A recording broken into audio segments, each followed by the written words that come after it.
Well, welcome everyone to Humanising WCAG 2.2. My name is Ashley. I'm a senior accessibility consultant at AbilityNet, and I spend quite a lot of time doing user research. My name's Claire, and I'm also a senior accessibility consultant at AbilityNet. And a lot of my day-to-day is taken up doing audits and reviews and various other WCAG compliance assessments. So as you can probably tell, we're at two sides of the accessibility usability coin. So in the image displayed, there are several diverse people and disabled people around a table. There's notes and laptops kind of sprawled everywhere, and they're deep in thought, looking at the whiteboard and trying to work out how to combine WCAG 2 and user research into a lunch and learn. And that's very much a depiction of how I felt when we were set this challenge. Now, WCAG 2, or WCAG and user research come from two different perspectives on tackling accessibility. And so that's why marrying it's a little bit of a challenge. WCAG's quite black and white, either something is accessible or it's not. And user research really focuses on individuals' experiences, uncovering unique barriers and access needs, and it's very user-centric. WCAG is often seen as the first step in the accessibility journey, but if you genuinely want to make your stuff really accessible, you have to conduct usability testing and research. Now, there's quite a lot of problems or barriers that tend to arise doing usability research again and again and again. And what's quite exciting is that WCAG 2.2 starts to remedy some of this. And hopefully it will mean that if we're conducting user research after a WCAG audit, we're going to not have so much repetitive stuff when we're doing our reports and having to tell people the same things over again. So yeah, today we're going to combine WCAG 2.2 and walk you through the guidelines from a different user perspective. So an overview, I'm going to go a little bit into what WCAG is, the evolution of disability representation in WCAG. We're going to meet two personas, which have been drawn from some of our research, and we're going to look at how WCAG 2.2 will benefit those personas, and then at the end look at the impact of WCAG 2.2 on these users and also on user research. So take it away, Claire. And just to add, please, as Mark said, please add any questions into the chat, and we will have some time at the end to revisit those and hopefully answer some of those questions for you. So a quick overview on what is WCAG. I know that a lot of you will obviously be aware of what WCAG is. So WCAG is the Web Content Accessibility Guidelines. Why does WCAG exist? It's essentially some recommendations for making web content as accessible as it can possibly be. It's a benchmark to meet the needs of as many individuals, organisations and governments internationally. And it's also used as one of the key references for accessibility in many countries and regions for any legal legislation that goes through for accessibility. It's based on four principles. Can it be perceived? Can it be operated? Is it understandable? And is it robust? So in other words, does it work with different types of technology and assistive technology? We've got the three compliance levels. A, minimum level of accessibility that you would expect. AA is the one that most people will be aware of. We aim for as much as possible. It's seen as an achievable level of accessibility, and AAA is our stretch target. To aim for AAA is to really get to that top level of accessibility compliance in terms of WCAG. Underneath those four principles, we obviously have our 13 guidelines or categories for accessibility, and then within that, on WCAG 2.2, we're looking at 86 success criteria across those three compliance levels, which are essentially yes/no statements. If you meet that statement, then you have passed that success criteria. If you are not meeting that statement, then that you're not complying with that success criteria.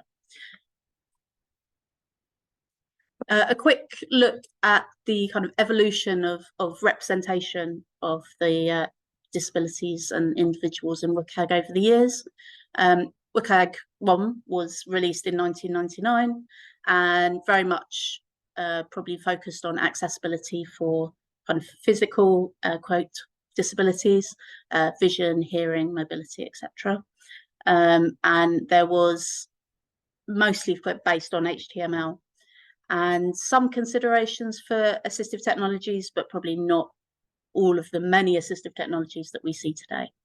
WCAG 2, almost 20 years later, looked at a much wider set of disabilities. There were big changes to how the guidelines were structured. We introduced those 4 principles that we talked about. And we looked at a much wider set of disabilities, reading disabilities, cognitive limitations, photosensitivity on top of, kind of low vision and all the other things that were already included in WCAG 1. Then we go 10 years later, WCAG 2.1, lots of improvements in the coverage of kind of cognitive and learning disabilities, low vision, also looking at the kind of massive changes in technology, the use of mobile devices and a wider variety of input devices that, lots of different people were using. Bringing us up to date, as of last month, WCAG 2.2 came out, 9 new success criteria, much more support for cognitive impairments, mobility disabilities and low vision, and then starting to look into the future, possibly the late 2020s, but as we know, it's very much developing. WCAG 3, focusing on people with low vision, cognitive impairments, but also accessibility requirements for neurodivergent people, where those sorts of requirements don't fit as well into the kind of true-false way that WCAG is structured now.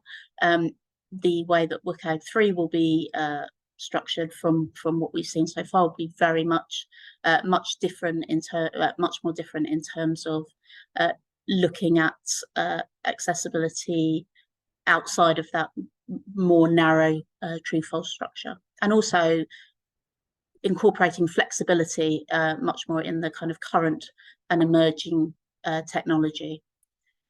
So, yeah, a little bit as we go along, we're starting with the very technical and moving towards the human, which I know is very much what you like to focus on. So we're now going to meet Jordan and Kirsty. So, this is Jordan. Jordan is a 55-year-old retired headmaster, and he lives with Parkinson's disease. Parkinson affects movement, it causes tremors, it affects people's attention and executive functioning skills. Jordan loves cooking. It's something that he has used historically to kind of keep the family together, having meals out, that kind of thing. But as the condition has progressed, he's been less able to do the cooking himself, and instead is now teaching and mentoring his family on good cooking. As a teenager, Jordan cared for his parents, and so he's really determined to maintain his independence and to prevent his family from being carers. So Jordan uses online tools to help with aspects of disability, for example, online shopping. However, tremors lead to frequent mistakes and misclicks on the keyboard and using the mouse. And in one occasion, a single click erased hours of effort building his grocery list when he accidentally hit clear instead of the checkout button from the shopping cart. Super frustrating. His attention span is affected by Parkinson's, so it makes it difficult to spot and correct kind of typing errors, and complicating routines like booking doctor's appointments or checking out when you have to put your billing address and your delivery address on repeat, and entering all of this information. He has to maintain his energy levels. Like, it takes quite a lot of energy to keep typing this stuff in, and if he doesn't maintain it, his Parkinson's will be even more affected later in the day. He prefers to use a tablet, but there are obstacles like inaccessible password managers, so that he still is unable to log into a variety of different tools, especially if he's feeling quite exhausted. And he will often have to resort to asking family for help, and this really affects his sense of value and also his sense of self-esteem. And honestly, these should be activities that everyone should be able to complete on a day-to-day basis. And now I'm going to introduce you to the second persona. So Kirsty is 37 years old, diagnosed with ADHD and dyslexia, got a master's degree in computer science, and so they're quite technically savvy. They started programming from a young age in their teens, and they have a strong sense of purpose. So they spent quite a lot of time building assistive technology, not Siri, spent quite a lot of time building assistive technology for people with a broad range of conditions.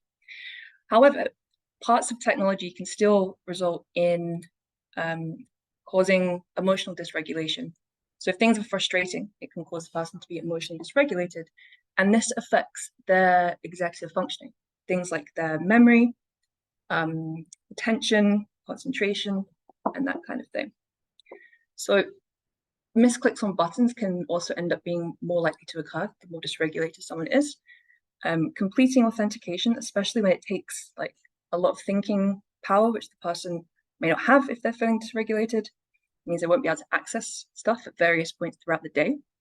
And it also becomes easier to lose concentration when completing forms, and they might not notice the errors, and they have to go back again and again and fill out the stuff just to be able to do parts basics. Recently, they were completing an online course and needed to cancel their subscription. It took over 30 minutes to find the information, and they were unable to find the help section of the course because it was littered in a variety of different places. And when this frustration grows and the memory is impacted, you have to remember where all of the different parts of the website is just to find where the help stuff is. So technology can cause or be a source of that dysregulation, and then the more dysregulated someone is, the harder stuff is, and you can see the cycle now appearing. And the impact is, despite being very purpose-driven and enjoying their role, it can be a big source of frustration, and it means by the evening they're unable to engage in meaningful activities such as socializing with friends, going to networking events, or even just going out to do their shopping. And it can have a knock-on effect on their mental health. So, Claire, yeah. So now we've met Jordan and Kirsty, and hopefully you have an idea of the challenges that they encounter, certainly using technology on a day-to-day basis. So, looking at the new success criteria for WCAG 2.2, how can implementing these success criteria help real people like Jordan and Kirsty? We're going to go through these new criteria, the section by section, and hopefully this will give you an idea of the kind of real life implications of putting in place these slightly more technical considerations. So starting off with focus, looking at focus not obscured, for a lot of people, using the keyboard is the way that they interact with technology. In Jordan's case, he started to use the keyboard a lot more rather than the mouse because of the physical considerations of his Parkinson's. And Kirsty uses the keyboard, and she uses keyboard shortcuts a lot because it helps her to concentrate and focus on a task. In both of those situations, if you're moving around the page and the focus has gone on to, for example, a button. My example here is there's a button for the kitchen accessories category on a website that Jordan might want to browse through. But unfortunately, there is a cookie banner which is now in front of that button, even though the keyboard focus is on top of it. So focus not obscured basically means that if something is in focus, has a focus of the keyboard on it, then it can't be obscured by anything like a cookie banner or a sticky header or anything like that. So that people like Jordan or Kirsty will know where they are on the site at all times. There's nothing obscuring that. In terms of the actual success criteria, there's focus not obscured, which is the minimum requirement at AA, which means that as long as some of the focused element is visible, then you will pass that 6 criteria. Obviously, the preference is for none of that focused element to be obscured, and that is the AAA requirement. Looking at focus appearance, one thing I realised with my colleague here, that when we were doing this when we were practicing for this presentation, is that for those of you who can see on the screen, there is a button which says submit, and some of you may be able to appreciate that there is a very thin yellow focus indicator around that button.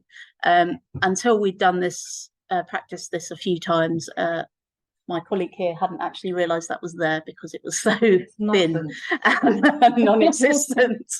Never mind. So that kind of gives you an idea of the point of focus appearance, which is that the focus indicator for when you are using a keyboard and tabbing through to be able to see where you are on the page, that it needs to be of a certain width and a certain color contrast with the background so that it can actually be perceived. And Kirsty,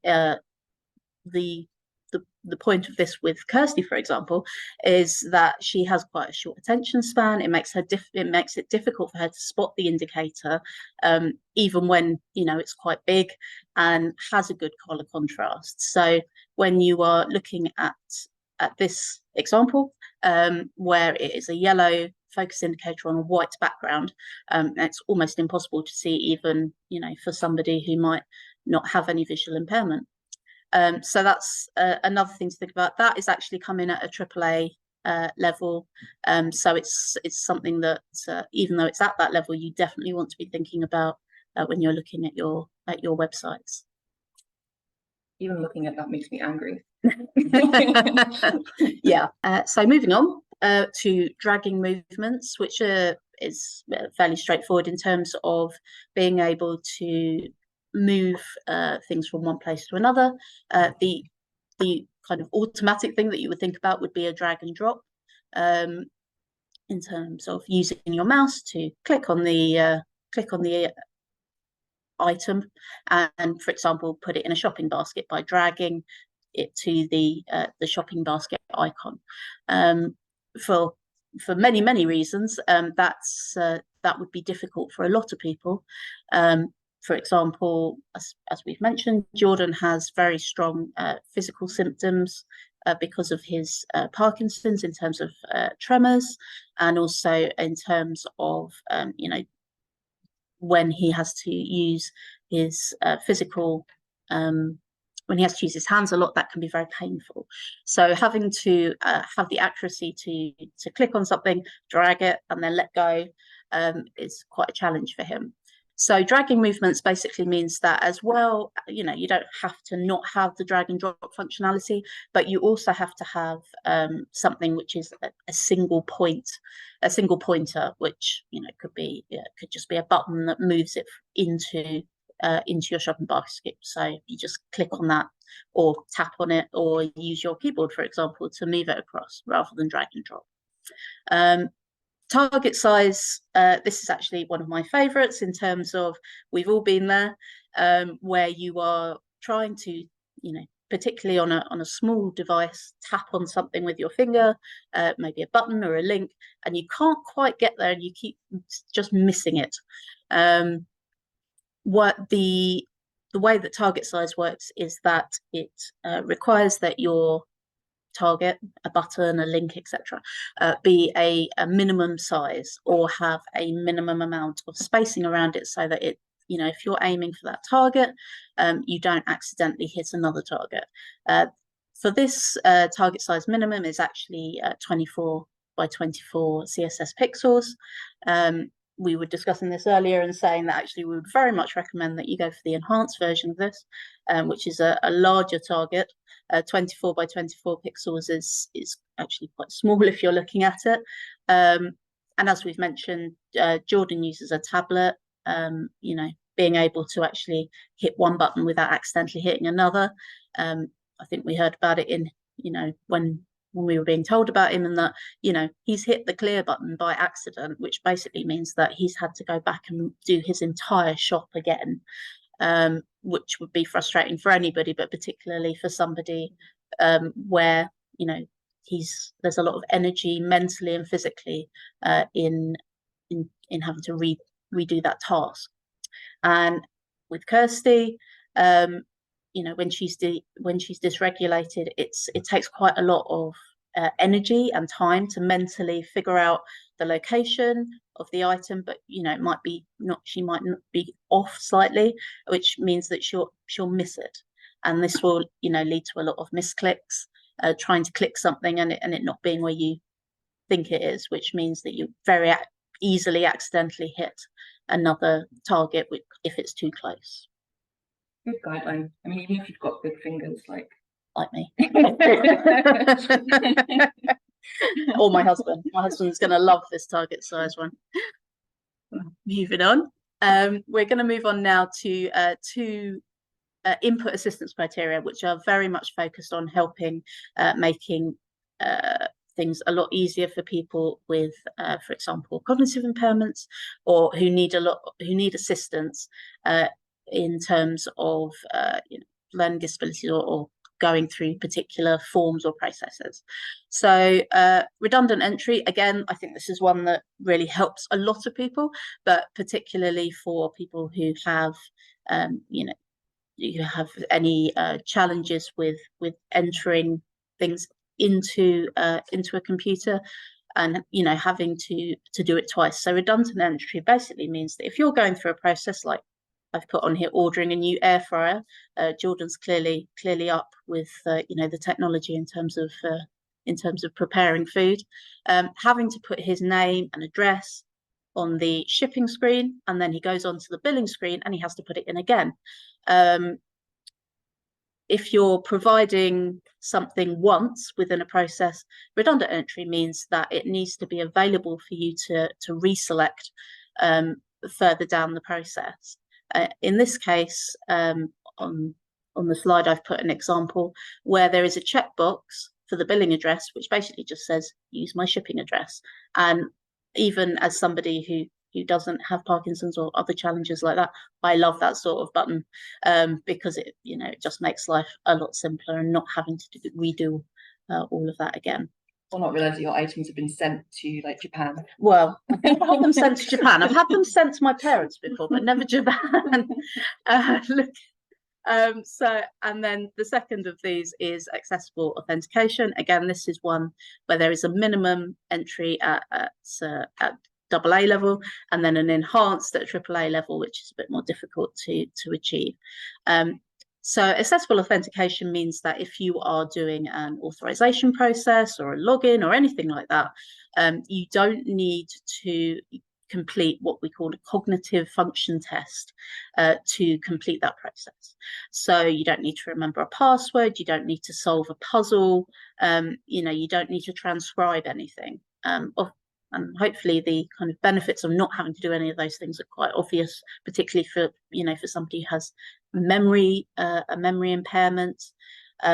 So this helps people, particularly with cognitive disabilities, especially around memory, to be able to log into various areas or authorize a payment, for example, without having to remember all of these things. It's also, you know, there are other benefits. You know, if you can use facial recognition, for example, it means you don't have to actually input anything. You can just, as I do with my online banking a lot, just show it my face, and it's all good to go. So Kirsty is an example. She has a lot of reduced memory and she has a lack of concentration, especially when she's emotionally dysregulated.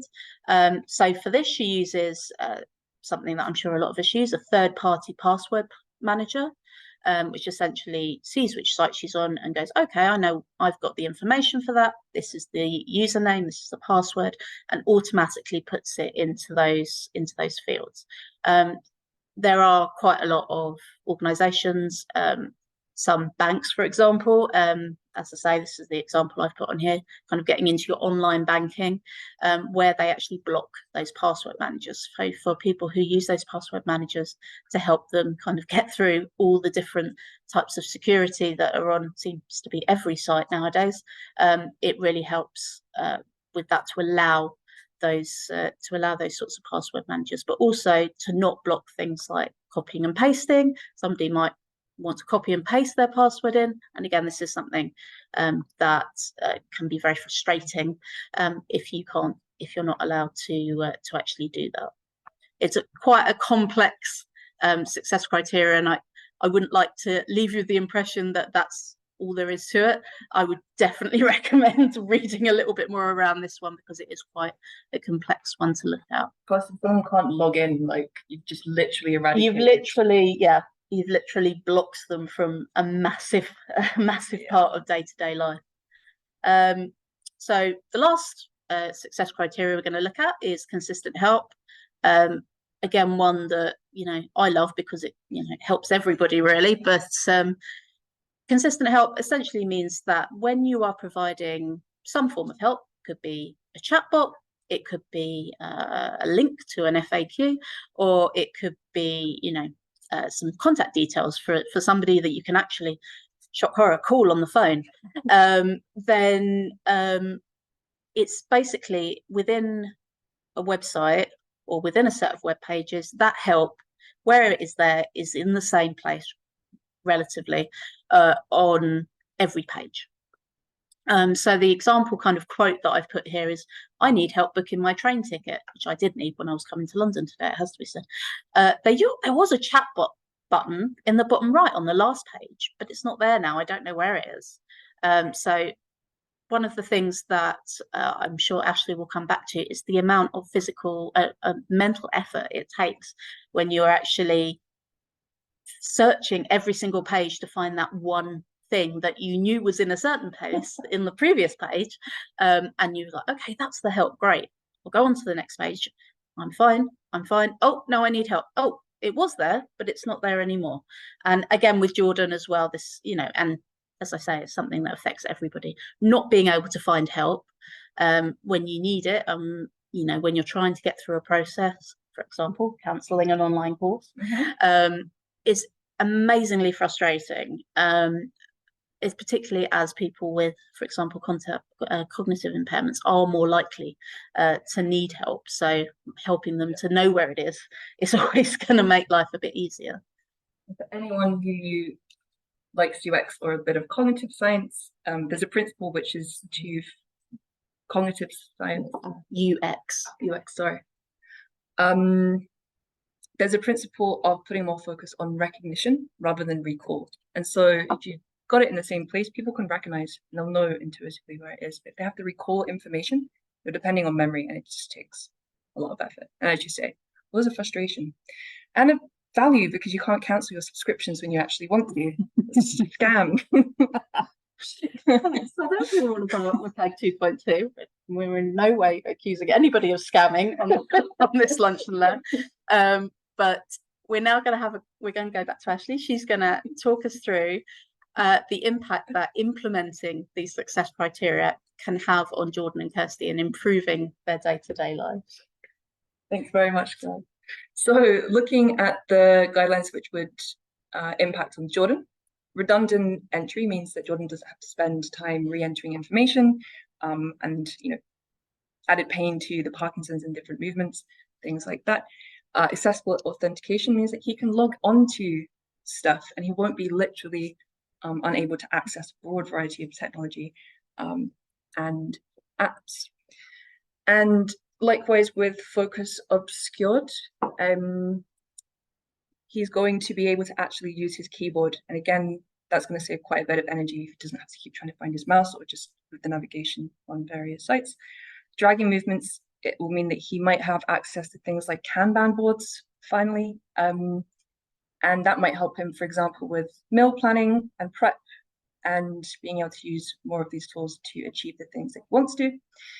And with target size as well, it means that the kind of moment by moment interactions with technology, it's not really frustrating just to be able to find be able to click simple buttons and things like that. And the overall impact of this is a lot of people don't realize that it's not just the immediate accessibility problem, it's the long-term effect. And so by the end of the day, it means Jordan can feel less exhausted. He doesn't need to plan social engagements around how his Parkinson's been. And it means that he can actually be more independent, which is something that's really, really important to him and most people that I speak to in user research. And then for Kirsty, the guidelines that would help her, redundant entry, reduces that frustration or potentially making errors that mean, I think I used an example of accidentally sending something to Japan, but it means that you can feel more confident in the tools that are being used. With accessible authentication, means that they can actually access important pieces of software for their job, and the effect of being emotionally dysregulated won't have as much as an impact on their role and their work, and something that's very important to them. And the same thing can be said about consistent help and target size. And a lot of these things can cause frustration, again, over the day, which creates dysregulation, which means it's harder to do these activities. But if that can be reduced, it means that they'll be more able to participate in work events, meetings, and after work not feel so exhausted by technology that they're just unable to engage, and they'll actually be able to do events and things at the weekend and not just turn their phone off for the whole weekend because technology's become super frustrating. I think that's the thing that people maybe, it's particularly in accessibility, maybe don't think about so much. It's not just the block that is there, but it's the long-term thing, the long-term impact, for the rest of the day. And just going on, if this carries on all the time, it's just a constant drain. Yeah, just to be able to do the basics in life. So in terms of how WCAG 2.2 and user research actually complement each other, because these are issues that we frequently see in user research. It means that when if a piece of tech is WCAG compliant to 2.2 especially, it means when we're conducting user research, we aren't spending the same time making recommendations and the same kind of asking people to abide by certain things. Kind of wasting time during your usability testing, basically telling them something that they could have sorted out prior to the usability testing by doing an audit, for example, making your usability testing, focusing on more of the detail and the actual experience of the customer rather than the blocks that they're. Right. And it means you can have more conversations about the product, features, and you can just uncover so much more information. It makes user research so much richer when we can actually start looking beyond the barriers. Yeah. So, in summary, I think I've forgotten his name and I missed on that. Essentially complementing accessibility and usability together to reach a gold standard of both. That'd be lovely, wouldn't it? Let's do that today. I've done too much talking today. So, summary. WCAG 2.2 provides a lot more support for users with cognitive impairments, mobility disability, and low vision. User research can help elicit grey areas of experience, and you can find different barriers and nuanced barriers, but you're more likely to find those nuanced barriers and nuanced problems if something is WCAG 2.2 compliant, because we're not spending our time repeating the same thing over and over again. And implementing WCAG 2.2 can really help people on a day-to-day basis, not feeling so exhausted using technology and feeling disempowered literally by it. So more independent. Much more, and it's so important. Confidence and independence comes up time and time again as desires for disabled people, and it's something that I think lots of us can take for granted. Well, I think that's what people want in general, not just people with disabilities. So hopefully that will have given you a taster, shall we say, of how WCAG 2.2 can really affect people like Jordan and Kirsty, and there are so many others who don't have their particular challenges. That this will have a great impact on. So